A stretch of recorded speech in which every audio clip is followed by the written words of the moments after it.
Alors, étant donc justifiés par la foi, nous avons la paix avec Dieu par notre Seigneur Jésus-Christ, à qui nous devons d'avoir eu par la foi accès à cette grâce, dans laquelle nous demeurons fermes, et nous nous glorifions dans l'espérance de la gloire de Dieu. Bien plus, nous nous glorifions même des afflictions, sachant que l'affliction produit la persévérance la victoire dans l'épreuve, et cette victoire l'espérance. Or, l'espérance ne trompe point, parce que l'amour de Dieu est répandu dans nos cœurs par le Saint-Esprit qui nous a été donné. Alors, permettez-moi de prier pour vous ce matin. Alors, Père de toute bonté, sois éternellement glorifié pour ta parole. Puisses-tu, par la puissance de ton Saint-Esprit, venir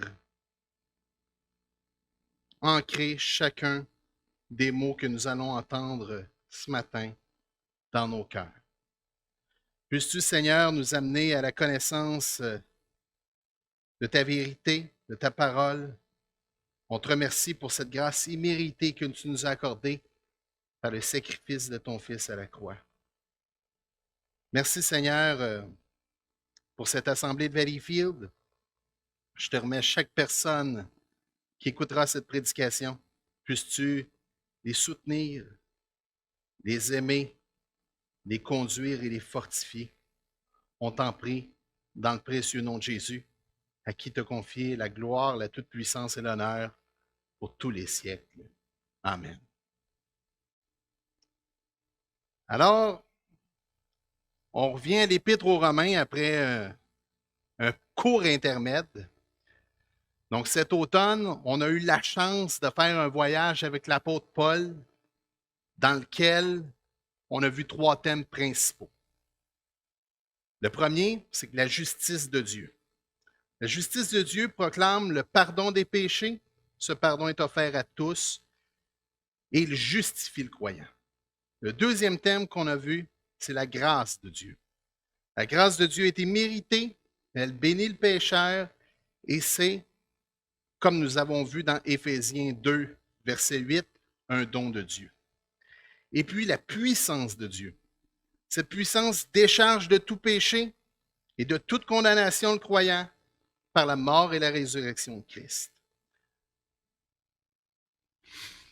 Je me demandais, désolé, on me distrait. Alors, ce matin, on apprend que parce que nous avons été pleinement justifiés, on expérimente maintenant toutes ces voies en justice, en grâce et en puissance. C'est parce que Dieu nous a aimés en premier qu'il nous a envoyé son Fils comme victime expiatoire pour nos péchés, nous dit la première lettre de Jean, chapitre 4. Et le résultat de cette expiation, eh bien, c'est que nous avons été pleinement réconciliés avec Dieu en l'œuvre et la personne de Jésus-Christ. Avant d'aller plus loin ce matin, j'aimerais vous poser une question. La question est la suivante. Quels sont les fruits de la justification? Concrètement, qu'est-ce que cette justification-là vient nous amener comme bénéfice dans notre vie? Eh bien, pour nous mettre en contexte, j'aimerais vraiment qu'on puisse ensemble retourner dans les premiers chapitres de l'Épître aux Romains. Alors, du chapitre 1 à 4 de son épître, Paul nous parle de tout ce que Dieu a fait pour nous sauver. Il parle du fait que devant Dieu, nous sommes tous pécheurs par nature et coupables pour tout ce que nous faisons. Il n'y a personne qui puisse se donner raison, personne qui puisse se déculpabiliser pour ses mauvaises actions. Paul nous dit qu'à cause de notre péché, nous sommes tous condamnables aux yeux de Dieu. Sans l'action de l'Esprit Saint en nous, rien de bon peut sortir de nous. Au chapitre 3, Paul paraphrase le psaume 14 quand il dit « Il n'y a point de juste, pas même un seul. Nul n'est intelligent, nul cherche Dieu. Tous sont égarés, tous sont pervertis. Il n'est aucun qui fasse le bien, pas même un seul. » Et puis un peu plus loin, il va ajouter « Car tous sont Tous ont péché et sont privés de la gloire de Dieu. Personne n'est exempt. Malheureusement, on ne peut pas pointer l'autre du doigt et dire ouais, mais lui, là, il est pire que moi. Non, on est tous dans le même bateau. À cause de nos péchés, Paul déclare que nous sommes tous ennemis de Dieu, que nous méritons la mort et que Dieu va un jour révéler sa colère sur tous ceux qui lui ont tourné le dos pour suivre leur propre voie. Là, vous vous dites sûrement, ouais, mais là, François, on t'écoute ce matin, t'es pas trop encourageant. Mais restez avec moi, la bonne nouvelle s'en vient. Heureusement, ce n'est pas la fin de l'histoire. Au milieu du chapitre 3, au verset 21, il y a un mais. Et c'est vraiment sur ce petit mot-là que toute l'histoire du monde va changer. Je ne sais pas pour vous, mais imaginez-vous Paul écrire cette épître-là. Il écrit, mais maintenant, sans la loi est manifestée la justice de Dieu, à laquelle rendent témoignage la loi et les prophètes. Justice de Dieu par la foi en Jésus-Christ pour tous ceux qui croient. Il n'y a point de distinction.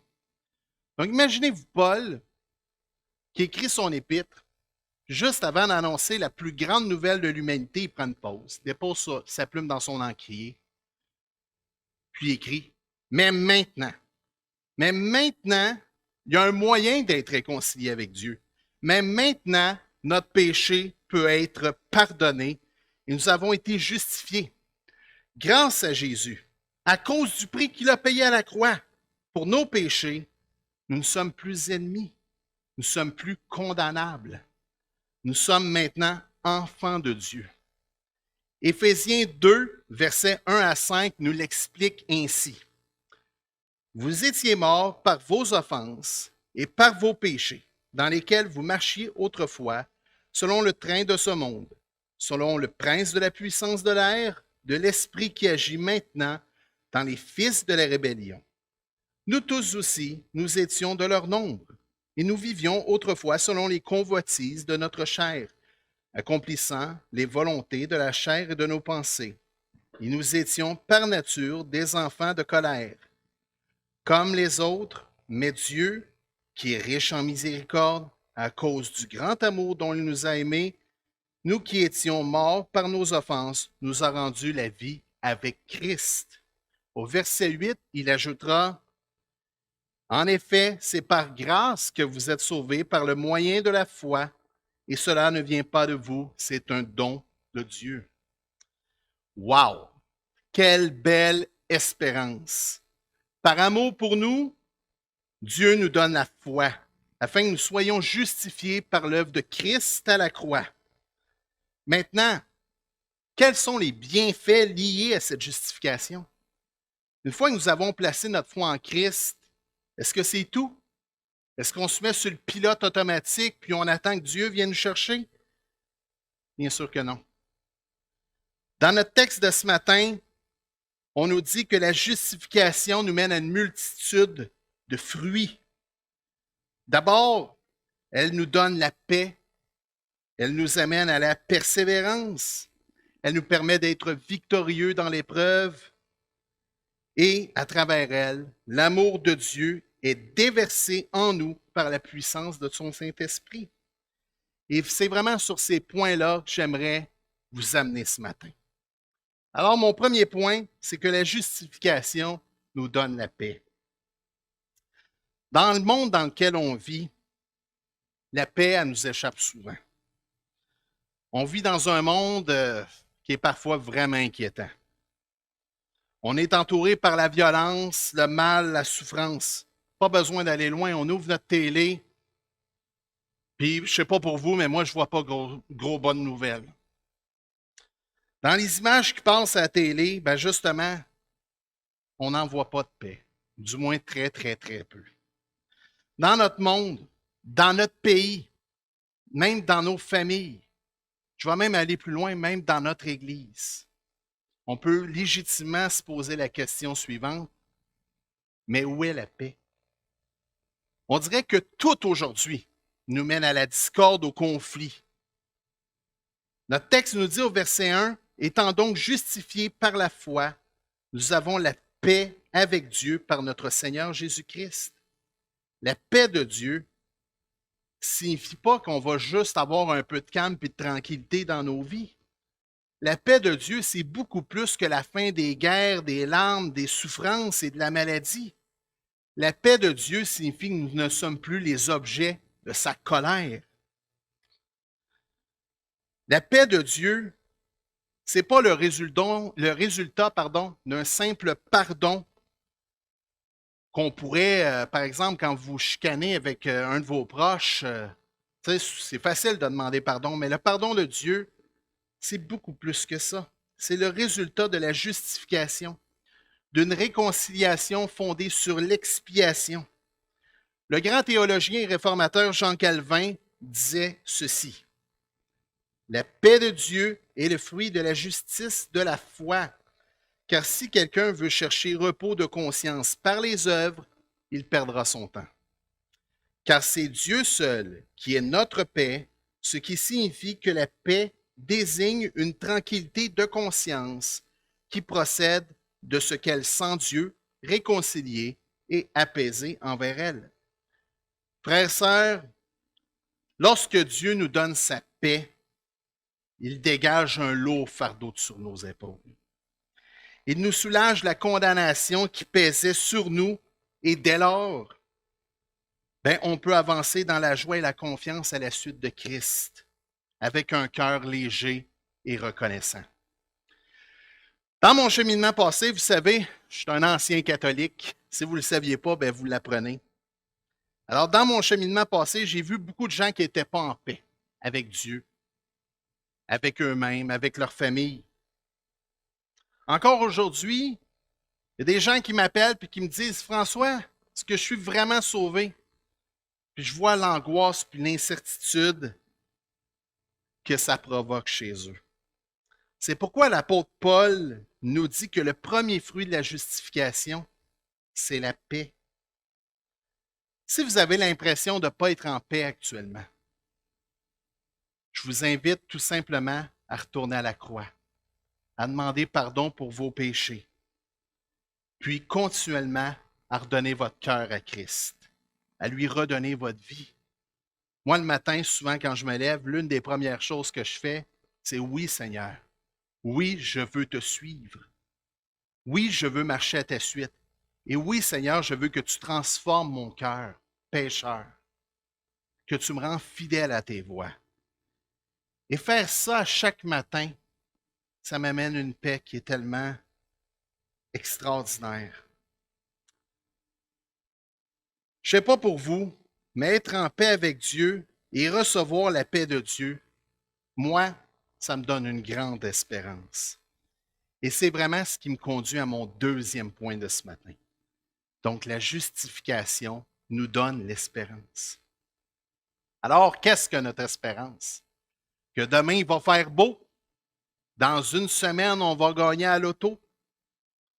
Que le conflit avec nos proches prendra fin ou que tout dans notre vie ira bien? Non. Certains pensent que lorsqu'on devient chrétien, les problèmes arrêtent. Malheureusement, ce n'est pas le cas. Paul parle dans son récit que notre espérance, c'est la gloire de Dieu. Mais qu'est-ce que ça veut dire exactement?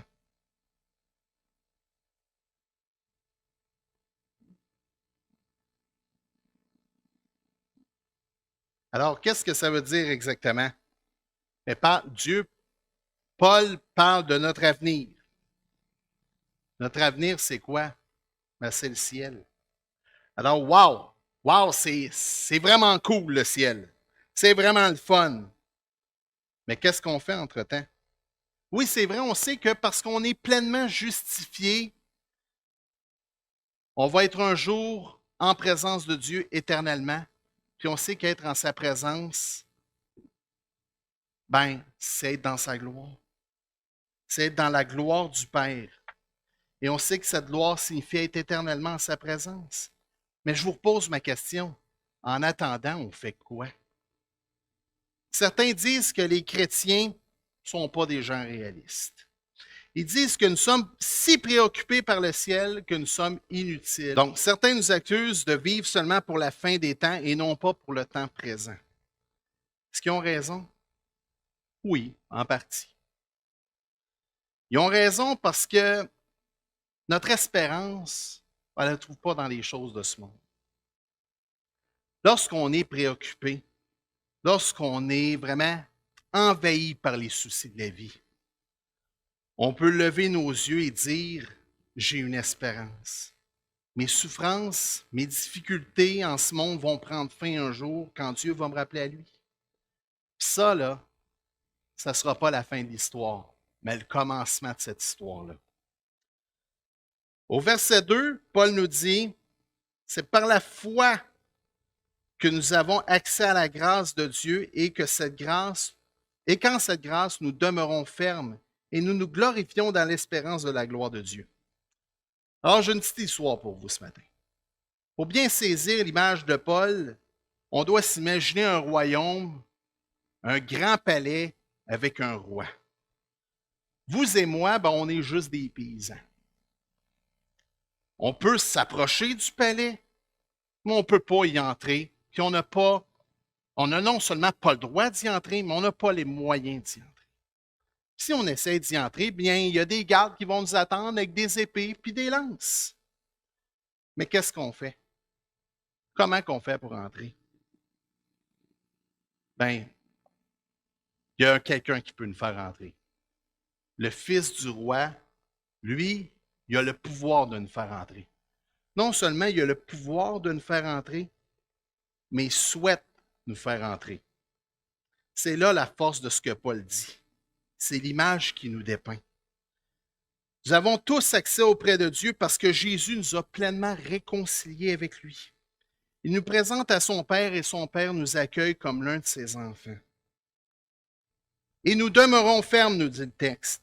C'est-à-dire que nous sommes désormais fermement établis dans cette espérance de la gloire de Dieu. Mais concrètement, est-ce que cette grâce dans laquelle nous demeurons fermes vient de nous? Est-ce que cette grâce dans laquelle nous demeurons fermes vient de nos propres forces? Bien sûr que non. On demeure ferme par l'action de l'Esprit Saint de Dieu en nos cœurs. Frères et sœurs, prenons conscience que nous sommes non seulement déjà admis dans la cour du roi, mais que nous jouissons dès maintenant et pour toujours de sa présence. Et c'est là la grâce. C'est là que se trouve la grâce dans laquelle nous demeurons fermes. Dans la cour d'un roi de ce monde, on peut rapidement perdre nos privilèges. Pour un mot, pour un geste, on peut se faire exclure. On peut même aller jusqu'à mourir. Mais dans la cour de Dieu, c'est pas comme ça. Il nous a choisis, il nous a acceptés, puis lui, il ne change pas. Dieu n'est pas inconstant. Lorsqu'il accorde la grâce de son amour, il ne la reprend pas. Romains 8, versets 38 et 39 nous dit ceci. J'ai l'assurance que ni la mort, ni la vie, ni les anges, ni les dominations, ni les choses présentes, ni les choses à venir, ni les puissances, ni la hauteur, ni la profondeur, ni aucune créature ne nous séparera de l'amour de Dieu manifesté en Jésus-Christ, notre Seigneur. Notre position, frères et sœurs, est donc assurée. Et c'est là que se trouve notre espérance. Mais maintenant, je vous repose ma question. En attendant, on fait quoi? Eh bien, c'est simple. On se rapproche du Fils de roi dans la mesure de notre humanité. Lorsqu'on vit des moments difficiles, il faut se confier à lui, afin que par la puissance de son Saint-Esprit, il puisse transformer nos cœurs de pierre en cœurs de chair. On se laisse transformer aussi par la puissance de sa parole. Et le plus important, eh bien, on place notre foi en Christ. Vraiment, Dieu est vraiment bon. Quelle belle espérance que nous avons en notre Dieu. Personnellement, quand je suis en prière et que je me remémore cette espérance de la vie éternelle, je dois vous avouer que ça me rend heureux. Quand je passe des moments difficiles, c'est vraiment cette espérance qui me maintient dans la persévérance. Puis cette persévérance-là m'amène à surmonter toutes les épreuves dans ma vie de foi. Et j'aimerais vraiment regarder ça avec vous lors de mon troisième point. Mon troisième point, eh bien, toute cette persévérance-là nous amène à la victoire dans l'épreuve. Comme j'ai dit un peu plus tôt, notre foi, elle est pratique. Oui, on garde un œil sur l'avenir et le ciel, mais on vit pleinement dans ce monde. Puis, qu'on le veuille ou non, on va avoir des épreuves. Certains croient que quand on devient chrétien, on n'a plus d'épreuves. Ben, désolé, mais c'est pas le cas. C'est pas le cas. Ce serait de vous mentir de dire que tout va bien aller parce que vous avez placé votre foi en Christ. Non, nous allons être éprouvés. En général, les gens pensent que l'épreuve, c'est un court laps de temps dans lequel il faut serrer les dents et dire je vais toffer. Tout va bien aller. Ça va être un temps là, dur, là, mais gars, après ça, ça va bien aller. Vous savez, ça fait 2 ans qu'on entend ça va bien aller. Je ne sais pas pour vous, mais moi, je ne trouve pas que ça va mieux. Au verset 3 et 4 de notre récit, Paul nous dit que nos épreuves ne sont pas juste à endurer. On voit que nous pouvons nous glorifier à travers elles et que celle-ci suscite la persévérance et que cette persévérance nous mènera à l'épreuve. Mais qu'est-ce que la victoire dans l'épreuve? Paul dit-tu qu'on va tous surmonter nos problèmes et que tout va toujours bien aller? Ben non. C'est sûr que non. On va avoir certaines épreuves qui vont nous suivre jusqu'à notre mort. Qu'on soit chrétien ou non, si on a un cancer inopérable, ben on va tout de même mourir dans l'épreuve. Même les plus petits problèmes de nos vies n'ont pas nécessairement une fin. Je vous avoue qu'actuellement, je réfléchis beaucoup sur mon ministère et sur ma vie de façon générale. Puis, bien, je suis un orgueilleux. Puis, je vois vraiment comment cet orgueil-là peut avoir un impact négatif, non seulement sur ma vie quotidienne, mais aussi au sein de mon ministère. Puis vraiment, c'est vrai que Dieu pourrait opérer un miracle. Mais actuellement, je vais vraiment devoir vivre avec ça. Mais où est la victoire là-dedans? La victoire se trouve dans le fait qu'au milieu des difficultés, parce qu'on persévère, on devient de plus en plus conforme à l'image de Christ. Par les épreuves que Dieu permet dans nos vies, on grandit. On voit la main de Dieu, puis on sait que Dieu œuvre en nous constamment. Comme nous dit 2 Corinthiens 3, verset 18, nous tous qui, le visage découvert, contemplons comme dans un miroir la gloire du Seigneur, nous sommes transformés en la même image, de gloire en gloire, comme par le Seigneur, l'Esprit. On a l'assurance que notre foi n'est pas vaine. La gloire à venir, ce n'est pas une illusion. Paul dit aux Philippiens, je suis persuadé que celui qui a commencé en vous cette bonne œuvre la rendra parfaite pour les jours de Jésus-Christ.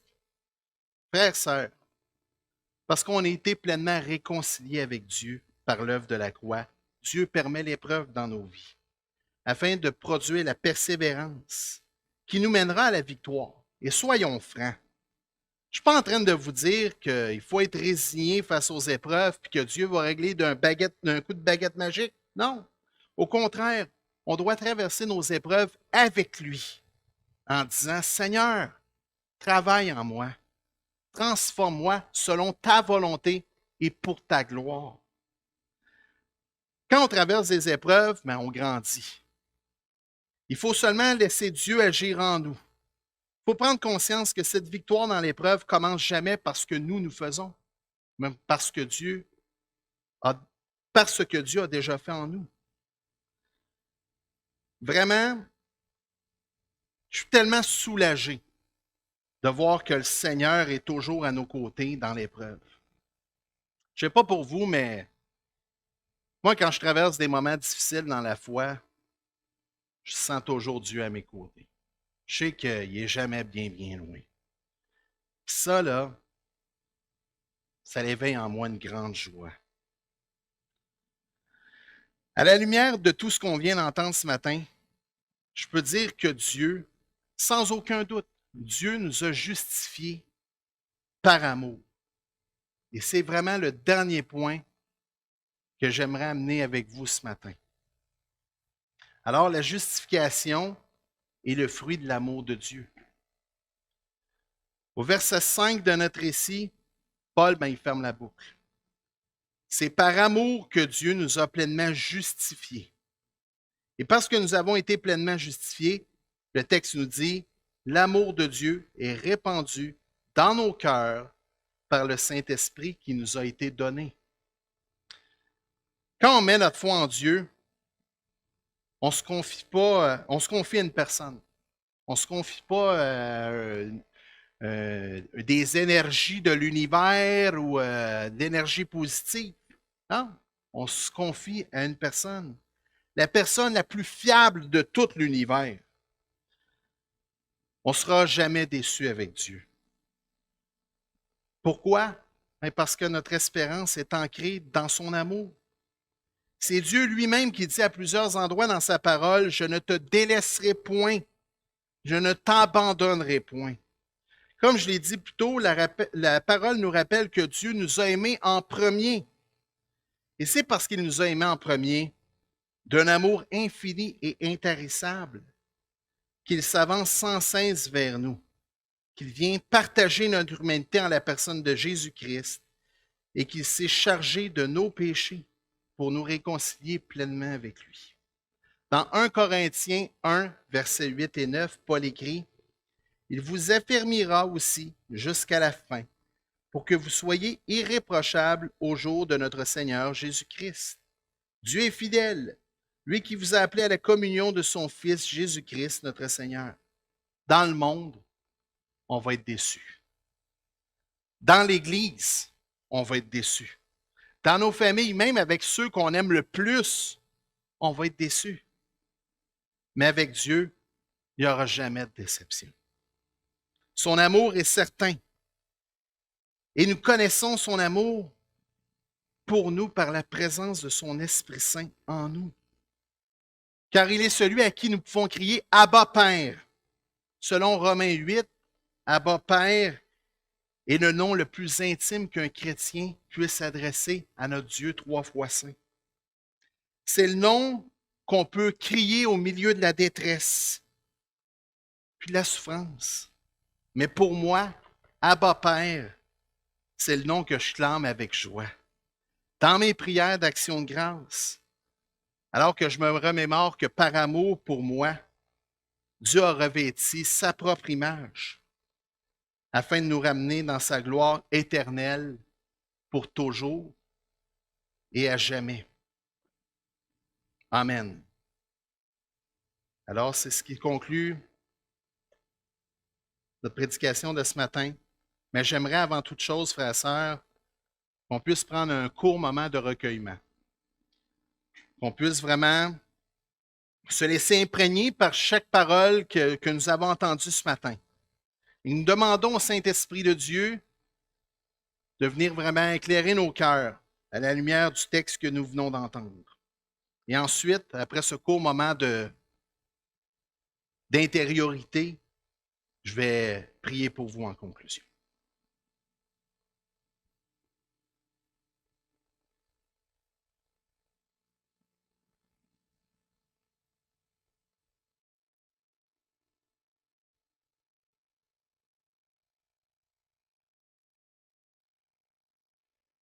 Alors, Père éternel, je te rends gloire pour le flot de grâce que tu déverses sur nous en ce moment. Merci, Père, d'avoir acheté ta création à travers l'œuvre et la personne de ton Fils. Père, je te demande de faire de nous des êtres d'amour, unis à ton cœur et à celui de ton Fils Jésus. Père, je te rends gloire pour ton Église que tu construis et édifies par la puissance de ton Saint-Esprit. Père, je te rends gloire de faire éclater ta miséricorde, ton amour et ta toute-puissance en nous, autour de nous et à travers nous. Merci, Père, pour tant d'amour, pour ce feu d'amour, feu qui brûle dans nos cœurs en ce moment. Je te demande que ce feu d'amour se propage dans tous les cœurs de ceux et celles qui entendront ta parole. Vraiment, merci, Père, d'exaucer nos prières. Merci, Père, de nous maintenir dans ce lien d'amour et de fraternité. Puisses-tu nous maintenir dans l'unité, la charité et la paix. Car c'est à toi qu'appartiennent le règne, la puissance et la gloire, de siècle en siècle. Amen.